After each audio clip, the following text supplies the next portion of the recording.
मला काही बोलायचे आहे। बोला देवी। त्रिभुवनात त्रिखंडात दैत्यांची सत्ता प्रस्थापित झाली होती। देव दुर्बळ झाले होते। दैत्यांना कितीही सुधारण्याची संधी दिली तरी ते सदाचाराच्या मार्गावर जाणार नाही हे सगळ्यांनाच ठाऊक होते। होय देवी, आणि त्यात बली दैत्याच्या राज्यात दैत्य, असुर, दानव हे प्रबळ होत चालले होते। शुक्राचार्यांचा दैत्यांना आशीर्वाद होता। पण मग असे असताना त्या बली दैत्याला त्रिमूर्तींकडून शासन का केले गेले नाही हे मला कळले नाही। त्रिमूर्तींनी जर ठरवलं असतं तर ते सहज शक्य झालं असतं।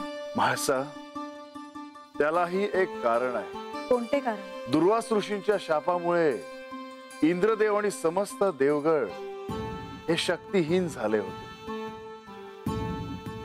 संपूर्ण सृष्टीतून श्रीचे अस्तित्व नाहीसे झाले होते।